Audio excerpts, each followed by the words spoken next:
Mukomanashi vanhu vanofunduka paya pavanenge vachiona kana kunzwa vakuru pavanenge vachiti nyika haina mari but vasingazivi kuti maminister even mamp anobva kumapato anopikisa vanototora mari. Hazvirevi kuti kana uri mukuru wenyika unoziva kuti mari dzinoenda kupi. Mari dzinotongodyiwa zvakangofanana kana uine kambani yako hombe onzi unenge uine vashandi kana 20 vashandi ivavo obvious vanotanga kuita madhiri. Now imagine uri president uine vashandi vanosvika kumamiliyoni. Saka maminister ndivo vanenge vachitongotsvinyidzira mari muhomwe dzavo uye zvekare dzimwe mari idzi havadzichengetedzi mumabhengi asi dzinogara mumabhegi mumasaga, especially kunana Bhuruku uko kwakazara dzimba dzizere nemari dzinenge dziri mumasaga. Zita rangu muchanditi T1. Saka mainge muri mugore ra2016 ndainge ndiri umwe wemayouth ndakabva ndachizosimudzirwa andikati musangano wainge uri mumwoyo mangu. Baba vangu he was a clever businessman. Vakajoina musangano vachibva muMDC vaona kuti yainge iri shiri yainge ichazofa kumberi uko, vakaona kuti business ravo raikwanisa kuzotobroka nekuti vanenge vari veMDC. Vakabva vachizoenda kumusangano ndokubva vachizojoina vakaita sekunge vainge vachitofarira musangano, vakagomisidzira vatovawo nechinzvimbo vachitotsikirira vamwe vanhu vaitoda development, ivo vaingoda development mukambani mavo. Nekuda kweizvozvo ndakabva ndachizotanga kuwirirana nevana vemaministers vakasiyana siyana muHarare. Ndakazogumisidzira ndava Chigananda after baba vangu vashaika, sezvo baba vainge vaine vakadzi vakawanda. Upfumi hwababa vangu hwakakasika kupera kutorwa nemhepo because vana amai vedu vakatanga kurwira mapurazi mombe dzainge dzakasiyiwa nababa, ndokubva pachizosara pasina kana chinhu. Nekuda kwemaconnection angu ndakabva ndachizosarudza kuzviita Chigananda ndisina kana shop imwe chete zvayo, asi ndaidya mari yainge isina kwainobva kwakajeka. Munhu anenge asina business rekuti munokwanisa kuronda kuti munhu uyo ane shop kuGlenora ndokuri kubva mari yake. Manje kana uri Chigananda zvikanzi isa mapepa ebusiness rako patable apa haukwanisi kuzviita because unenge usitorina, unenge uchingotohasela mari. Basa rangu rainge riri rekufambisa madeals vanhu vakuru maminister nemamp ko vanotojyikidzana ipo paya vanhu vachishorana, umwe ari weMDC umwe ari weZANU, but mukati vanotosangana mumabusiness deal. Painge paine umwe minister zita rake ndicharichengetedza ainge aine imba yake yakanaka chaizvo kuBorodilbrook. Imba iyi yainge isiri imba yekugara asi yainge iri bank rake, ndimo mainge muri mubank make imomo. Saka mumaster bedroom mainge muine mazisaga aya anochengeterwa chibage ma50 kg ainge akazara kikikiki nemari. Mukati memasaga iwawo mainge musina chibage, mainge makazara nema-US dollars, ma$100 bills akasungwa. Taifungidzira kuti mari iyi yaidarika kuma$10 million. Dambudziko nderekuti minister uyu ainge asingavimbi nebank kana kuti family yake, saka iye akazotaura nevamwe vakomana ma-secret agents ma-intelligent officers kuti vange vachizogadha imba iyi 24/7. Saka vainge vari 4. Saka ndingangoti vakomana ava ma-intelligent officer neni wechi5 Chigananda tainge tichingogara tichingotaura because ndaipota ndichitotumwa kuti ndige ndichienda kunotora mari kana kuri kunzi vanenge vachida motikari kwakaita sekuSouth Africa. Vaindiudza kuti inonotora 300,000 then kana ndatora mari iyoyo ndobva ndachizotaura nomumwe muIndia. Kuno mumwe muIndia uyo anogara kuSouth Africa kana uine mari yaunenge uinayo iye anokupa mari muSouth Africa iri kumarands, then muZimbabwe unonoipa umwe muIndia. Menomedzi dzavo dzavanoita maIndia hazvinei nekuti unenge uri kuAmerica uri kupi. maIndia ndo zvavari vanotongoita mabusiness transaction hazvinzwisisiki. Ivo pachezvavo vanotongovimbana kuti kuno kundapa munhu 2 million saka iwewe kuindia achindisira 2 million kwakati, ndo mafambisiro avanoita upfumi hwavo. Saka ndainge ndine muindia wandaidhila naye wekuti kana ndikaenda nemari then ndotongoflya ndoenda kuSouth Africa ndisina kana cent, ndotoenda kudealership ndotonotenga motikari yotouya kuZimbabwe. Saka mukuzotaura vanhu munotanga kutaura, ndikangoti once wazotanga kuita magirlfriend, mari yako yaunenge uchipiwa haikwani, kunyange zvikanzi unenge wakapfuma, asi ukangoita girlfriend iroro rinenge rava kutoda mari. Saka ndainge ndava kuda mari. Mukuzotaura nevakomana ava tichinwa zvedudoro, ndopatakabva tachizotaurirana kuti minister uyu kana tikamubira mari akwanise kuti ange achizonoripota mari iyo yokuti ndabirwa mari mumba, otherwise ve-anti-corruption vaikwanisa kuzomusunga. Saka takabvuma mukoma, even though zvainge zvakaoma kuti mungatanga kuita madiscussion akadaro, but sevanhu vainge vakashanda vose kwemakore akawanda. Wakati uri musi wa14 December ndangochinjawo hangu madates mugore ra2016, takapinda mumba omo tiri 5 ne4 maagents aya, takabuda nemasaga 5 ainge akazara nemari. Takaita share yedu, mumwe nemumwe akawana mari, kusanganisira neumwe gadhi ainge aripo. Gadhi uyu I think ari kuUK because takamupawo yake, tikatomuonesa kuti shamwari unosvika rini uri mahobho, tora mari iyi utize munyika. Saka akazoenda kuUK. Umwe neumwe akazvitengera maflights ekubuda munyika tikaenda kunyika dzakasiyana siyana. Inini nemhuri yangu takabva tachizouya kunoku kwandiri kuAmerica. Minister uya paakaziva kuti mari yaenda, murume akaita depression, asi haana kana kumbogara akafonera mapurisa, haana kana kumbotaura nezeta kana anti-corruption. Akange angori mudepression dzake nekuti aiziva kuti kana akataura kuti akabirwa $10 million, mubvunzo waizouya ndewekuti mari yacho yakawanda kudaro wainge wakaiwana kupi. Akatomboedza kutsvaka mushonga. Ndakatomboita nguva yekuti ndairota hope dzinotyisa, ndairota ndichimhanyiswa nechiskeleton. Pandakazombotaura nevamwe vangu, ndaiva ndine umwe wandaitaura naye akaenda kuNew Zealand, asi handichazivi kutaura naye. Akandiudza zvakare kuti airotawo achimhanyiswa nechiskeleton.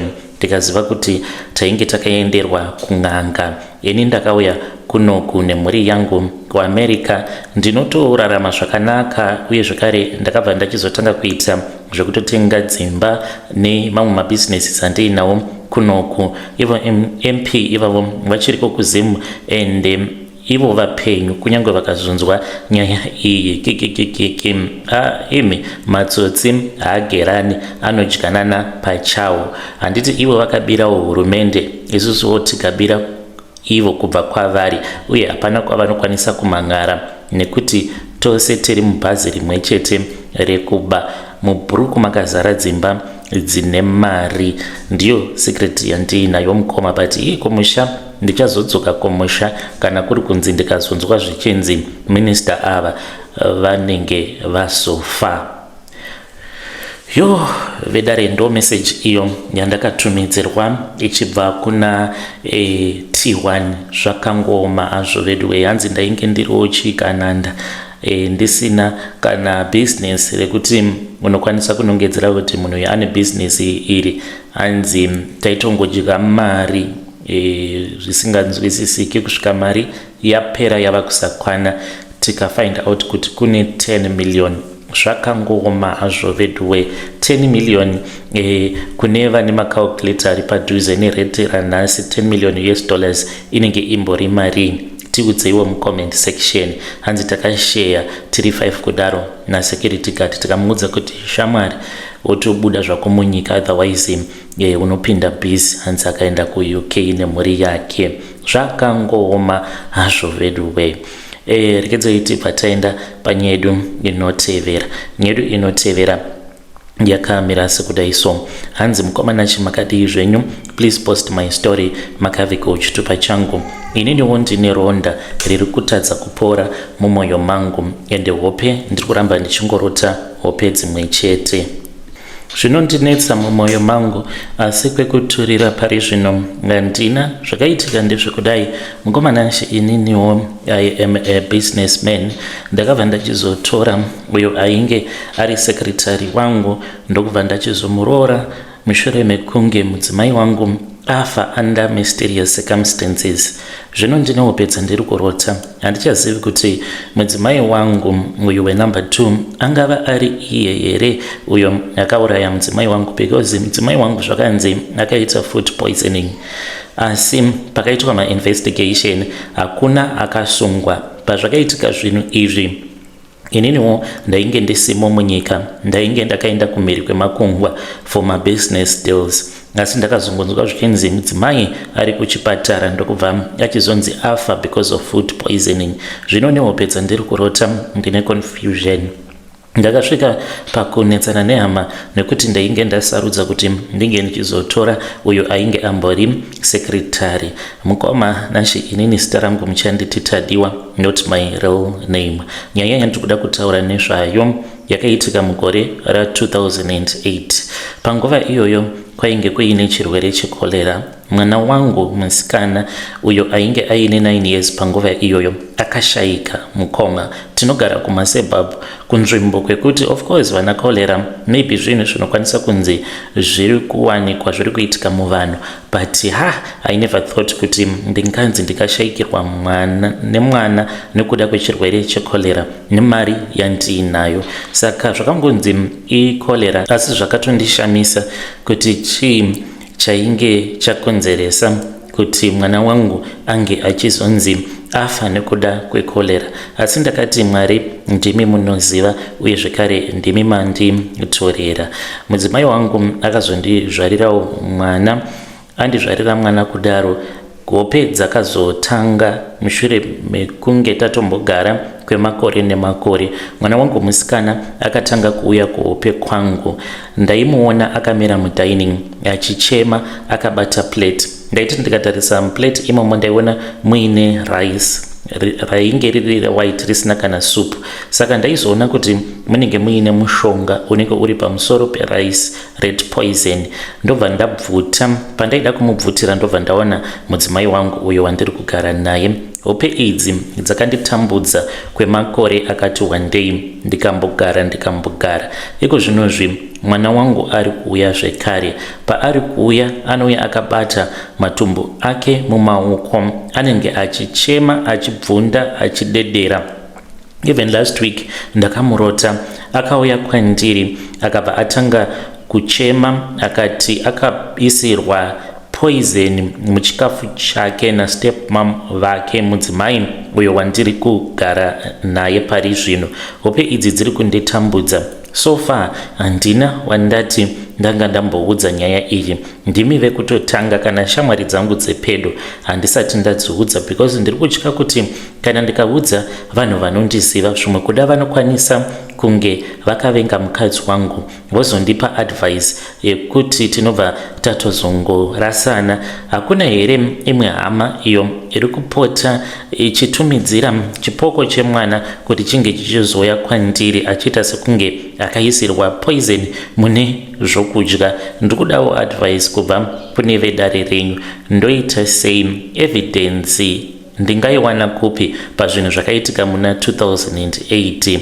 Hopedza ndiri kurota idzi ndedzechokwadi here? Hapana here veukama nekuda kwekuti handina kana hama imwe chete zvayo yandinotaura nayo? Hakuna here hama inokwanisa kunge ichienda paguva remwana, mwana obva auya kwandiri sechipoko kuita sekunge iye akaurawa but akangofa zvake nekolera?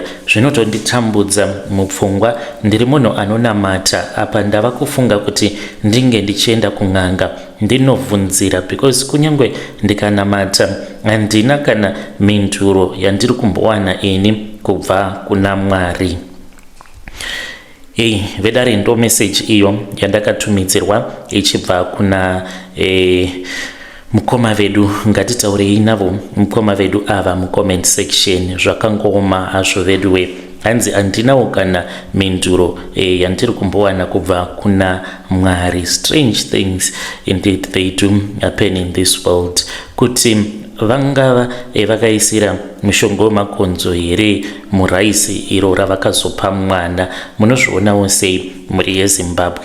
Ngatitaurei navo mucomment section. Regedzai tibva taenda panyedu inotevera. Nyedu inotevera yakamira sekudai so. Hanzi mukomanachi makadii zvenyu, please post my story makavika uchitupa changu. Ininiwo ndiri mudzimai uye zvekare ndine makore 35 years kuberekwa. Nyaya yandiunza panapa, ndine umwe murume uyo wandiri kufambidzana naye, but handisi kumbozvinzwisisa. Izvezvi handisi kuziva kuti aripi, but I suspect kuti akaenda kuNigeria. Chinondinetsa anoti kana akaenda kuNigeria anodzoka aine hari. Izvi ndakazozviziva mushure mekunge ndanetsana nehanzvadzi yacho. Akati uchazoti kana waneta nekuita miscarriages uchazouya kwatiri otiudza chokwadi. Ndava ne2 years ndichifambidzana navo baba ava. Vanoita zvekugadzira motikari muno muHarare, vatori negarage. Kubva zvandakatanga kuita pamuviri ndichibata nhumbu yekutanga, ndakarota vanhu vakafa vainge vakawanda vakazadza nyika yose vachiuya kwandiri, ndikamuka ndichibleeda. Iye kana ndikaita miscarriage haamboratidzi kubatikana kana kurwadziwa.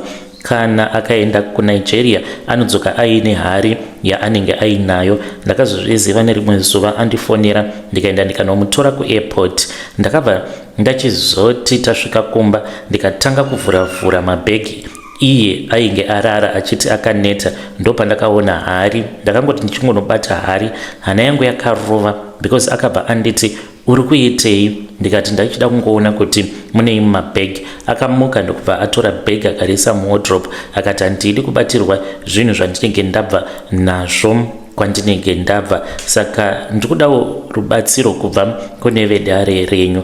Kana ndikamuudza kuti ngatimbofamba tinge tichinzwa kuti zvinokonzereswa nei kuti ndinge ndichiti kana ndikaita nhumbu iyi inotombokura mukoma, paya pekuti unotanga kunzwa mamovements emwana mudumbu, ndipo pazvinobva zvatongoenda nepamwe ngobva watongoita miscarriage. And handizivi kuti ndichazokwanisa here kuzoitawo mwana in the future because handina kana kumbogara ndakaita mwana in my entire life. And ndinoti kana ndikati ngatifambe, iye anobva ati kwandiri famba iwewe because inini ndine vana. Ane vana vaviri vaakaita nemudzimai wake uyo anonzi akafa through an accident. Hari kana kutaura nezvayo nyaya yacho iyoyo. Chava kundinetsa ndechekuti pandakatukana navatete ava, ivo vakati kana wazoneta nekudyirwa vana vako uchazoya kwatiri tichazokuudza zvose. Saka I need advice. Pari zvino handizivi kuti aripi, and I suspect kuti akatoenda kuNigeria. Pagore anokwanisa kuenda 8-9 times achienda kuNigeria. Kana mukatarisa passport yake anotoita sekunge mugari wekuNigeria, kuita sekunge ane mhuri ikoko. Anoita sekunge anotospenda more time ari kuNigeria than ari muno muZimbabwe. Apa ndaiti ndakazvibatirawo mhene yangu, anofarirwa nehama dzangu sei. Muri yeZimbabwe ndo message iyo yandakatumidzirwa ichibva kuna vahanzvadzi vedu. Pari tricky. Hanzi passport yake anotoita sekunge mugari wekuNigeria nekuda kwekuti ndo kwavanongogara vachienda kukuzodzoka nehari. Pamwe is an archaeologist, vanenge vachienda kunoita maresearch ehistory ikoko kuNigeria. Ameno, ngatitaurei navo vanzvadzi vedu mucomment section. Kungoseka nhamo serugare, but hanzi ndanzwa nekuita miscarriages. Hanzi ndinozoratsikirwa nevana ava at 4 or 5 months. It is a painful thing. Ngatitaurei navo mucomment section. Regedzei tibva taenda panyedu inotevera. Nyedu inotevera yakamira sekudai so. Hanzi mukomananshi muri sei zvenyu? Inuwo nditori munhu anotorana ekampani. Kana mukandiona nditori muboardroom ndichitokomanda varungu, munokwanisa kutofungidzira kuti dzakakwana pfungwa. Ndinoita sekunge nditori murwere wepfungwa, asi ndikuda kuti munge muchindibatsira. Zviri normal here?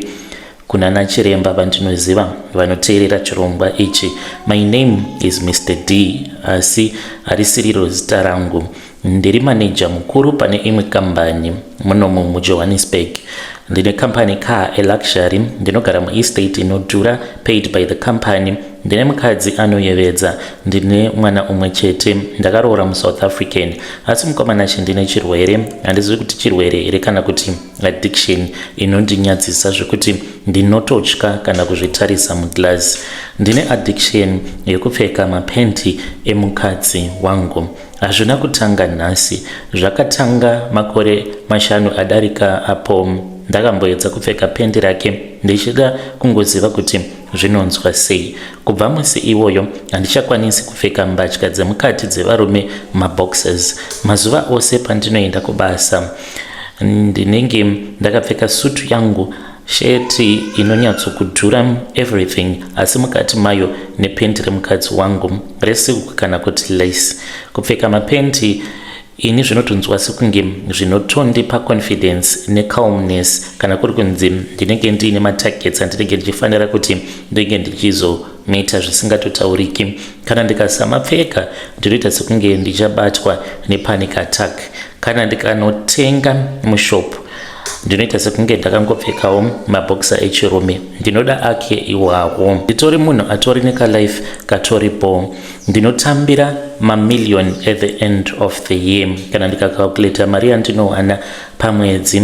Asi mukomanashi handisi kuziva kuti chii chiri kuitika pandiri, urema here, handisi gay kana kuti transgender, asi ndo zvandinongoita izvo. Mukadzi wangu ndinomuda zvisingaiti.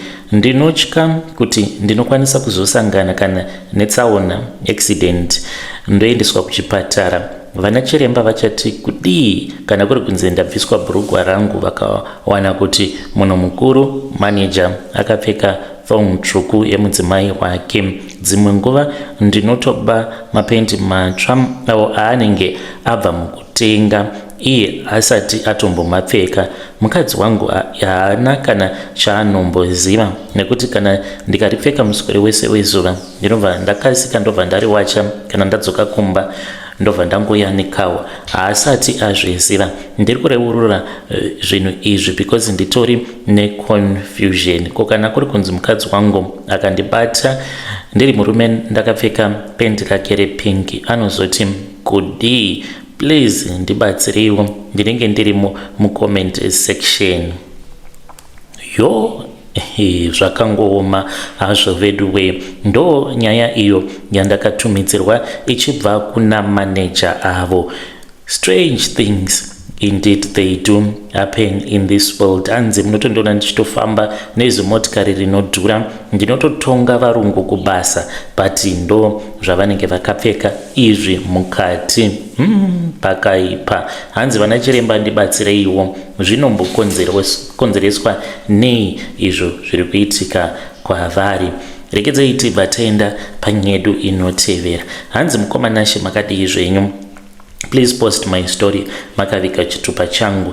Iniwo nhamo yandoonesa chitsvuku muno munyika yeSouth Africa. Zita rangu muchanditi Chenai, ndinoshanda as a maid pane imwe imba kunoku ndichangoti kuPretoria East. Mhuri yandinoshandira vanhu vane mari uye zvekare vane mwana mudiki uyo achiri kupfeka mapamba, anofamba zvake kucrash anoenda but achiri kupfeka mapamba. Ndiri kutambura nemari uye zvekare kumusha uko kune zvikwereti zvakanyanyisa. Vana vangu vane musikanzwa, iro rinogore ndiri kushandira pasina because last year mukoma vana vangu vakati vari kumafuro vakarova mombe dzevanhu dzinokwana 6. Mombe idzi dzakasvika pakufa one by one because vaidzitema nematombo. Handizivi kuti vane mweya wengozi here, musikanzwa wacho wakanyanyisa. Saka ndiri kutobatsirwawo nehanzvadzi dzangu kuripa nekuti takatoendeswa kwamambo. Saka ndiri kungoshandira kutenga mombe idzo dzakazotoitwa beef comet. It is another story mukoma. Zvinhu zvacho zvakandimomotera. Last week musi weSunday ndakaenda kumaRaverstad. Pane zvandainge ndichida ikoko. Ndaida kuona umwe muprofita ndisati ndaenda hangu kuchechi. Saka ndokubva ndasangana noumwe murume uyo anozivikanwa ndiwe kuMalawi. Saka akandibvunza kuti uri kuendepi? Ndikati kune kuchechi kwandiri kuda kuenda because muchechi ndinopindira muJoburg kune rimwe sowe ndichibva hangu kuPretoria. takabva tachizotanga kutaura tose because iye akatombondibatsira paishu iyoyo. Vana vangu ava vangadai vakatofa nekuzvisungirira, akati ndiri kuona mhepo yakaipa yakamira pachivanze chaamai vako uye zvekare ndiri kuona makofini. Saka akandibatsira. Vana vangu vakazobatwa vainge vaine tambo, vakabatwa neumwewo murume aitobva kudoro pakati peusiku, akavabata akati muri kuendepi? Ndopavakabva vachizotanga kuchema, vakati nekuti takaurayisa mombe dzevanhu tava kuenda mugomo kunozvisungirira. Hameno kuti ndingadai ndiripi kutaura kudai kana kuri kunzi vana dai vakazofa. Saka takatanga kutaurirana. Tichitaurirana kudaro akabva ati ndiri kuzviona kuti uri kutamburira pasina kuraramira kubhadhara zvikwereti, wakagadzirwa iwe, asi ndinokwanisa kukubatsira. Ndikati mungandibatsira nei kuti ndibude munhamo mandiri? Akati kwandiri, ndinoda kuti unge uchizotora mapampa emwana wepamba paunogara, unouya nemapampa awa 5 times a week anenge aine tsvina yemwana iyeye. Papampa rimwe chete ndichange ndichizokupa 2000 cash, zvichireva izvo kuti each and every week ndinokwanisa kupiwa 10,000 kana ndikaenda nemapampa 5. Hanzi mari iyoyo inenge isina ngozi kwandiri, asi imari yandinokwanisa kutoshandisa, uye zvekare mapampa iwawo ivo vanozomashandisa mumatare avo. Mukomanashi ndikuda help kubva kune vedare renyu. Ndakadzoka kumba ndichifunga nezvazvo, kubasa ndo zvandinongofunga nezvazvo. Kana kuri kunzi ndikaenda nemapampers awa ndikanomatengesera ng'anga yekuMalawi, mwana uyu achaita sei? Ndinogara ndichiteerera nyaya dzamunoverenga dzekuti kune vana vakatorerwa rombo ravo reupenyu hwese rakanaka nekuda kwemapampers anobiwa. Ng'anga iyi iyo inoti hazvina ngozi. Ko kana kuri kunzi achindinyepera, apa pamba pandinoshanda pane maCCTV kamera kwese kwese, kunyangwe kubhini chaiko. Ndinotya kuti kana ndikazoonekwa, of course ndinokwanisa kutsvaga dzimwe nzira dzekuti ndinge ndichizongoisa pampa iroro mubhegi, then ndobva ndachizonyorisiya kumarabastad. Ndiri kuda help, please ndibatsirei. Iko zvino zving'anga iyi inongondifonera mazuva ose ichiti chenai uya kanazvo, toda kuti tinge tichishandisa mapampa iwawo mumatare, mari yako itori ready. Ndiri kureurura zvinhu izvi because I need advice. Musazondijaja nekuti nhamo dzandakatarisana nadzo dzakanyanyisa. It is not a joke kutanga kuunganidza mari nekuti unge uchizotenga mombe idzo dzakaurawa nevana. Muri yeZimbabwe ndo message iyo yandakatumidzirwa ichibva kuna vanzvadzi vedu. Ngati itaurei navo mucomment section. What if mukarasirwa zvidhoma, imi muchingoti muri kungopiwa mari, asi ngati taurei navo mucomment section.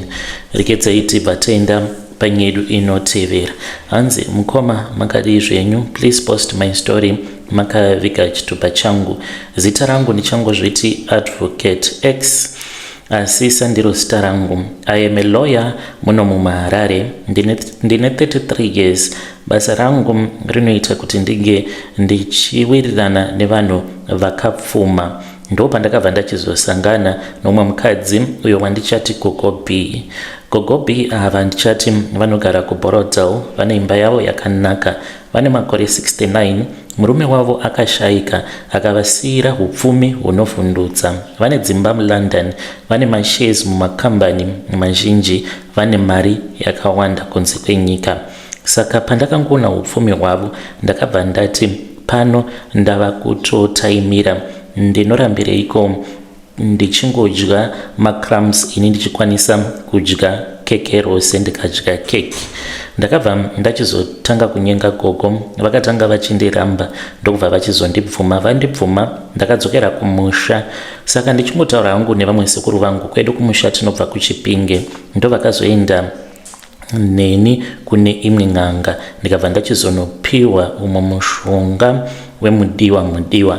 Ng'anga yakanditi zora mafuta awa pamaoko ako ugokwazisa chembere iyoyo. Kubva musi iwoyo pfungwa dzake dzichange dziri pauri chete. Ndakazviita ndikaenda kumba kwavo kuBorodel, then ndokubva ndachizongovabata maoko ndakazora mafuta aya. Saka vakabva vatongochinja, kaya kakumboramba kakabva kapera. Saka gogo B vakanditengera motikari uye vanondipa allowance yekuti ndige ndichirarama zvakanaka. Mushonga uyu wava kuita backfire because pandakapinda murudo nagogo ndakapinda murudo nekuda kwemari. Iko zvino zvindiri kuda rudo, ndiri kunzwa rudo kwavari rusingatsananguriki. Mushonga wakaita backfire sezvandakaudzwa neng'anga kuti mudiwa wakashanda both ways. Iniwo ndava kuvada nditori chiname chavo, ndinovada nemwoyo wangu wose. Mukadzi ane 69 years. Pese pandinotarisa mukadzi wangu ane 30 years ndinoona munhu anenge ari muchembere kwandiri zvekuti handingambofambidzana naye. Asi ndinoti kana ndakatarisa gogo B ndinonzwa kuti uyu ndiye munhu aripo. Iko zvino ndikutoda kutoramba mukadzi wangu through a divorce, ndonogara nagogo B togarisana semurume nemukadzi. Handizivi kuti ndoita zvekudei. Ng'anga yakanditi zvisiye zvakadaro, but I don't think kuti zvinhu zviripo. Vanhu vanozoti kudii, kuhama dzangu dzichati kudii, vanhu vanondiziva vachati kudii. Ndidzokerere kung'anga because yakati kana uchida ndinokwanisa kukusunungura, but ziva kuti tikapinda mune rimwe dare panenge patova nerisk yekuti unokwanisa kusazobata pavari mushonga. Chingosiya zvakadaro, chingomuda. Handiti chawaida rudo nemari here, but hii mukoma hazviiti. Izvezvi ndiri kunzwa kuda kuenda navo kuvacation, but mukufamba tinotoita sekunge muzukuru nagogo. Vedare ndo message iyo yandakatumidzirwa ichibva kuna mukoma vedu hanzi I am a lawyer. Ndiyo nyaya yavo iyo yavatiunzira, ngatitaurei navo mucomment section. Mukoma vedu ava zvakangoma hazvo vedu we. Hanzi mushonga wakaita backfire. Zvavaifungidzira kuti zvichaitika sandizvo zvakazoitika. Hanzi ndatova murudo navo gogo ava. Ngatitaurei navo mucomment section. Vadiwa vateereri, ndiwo mamessages awo andanga ndakakubatirai. Ngatisanganei zvekare mune zvimwe zvirongwa zvinotevera.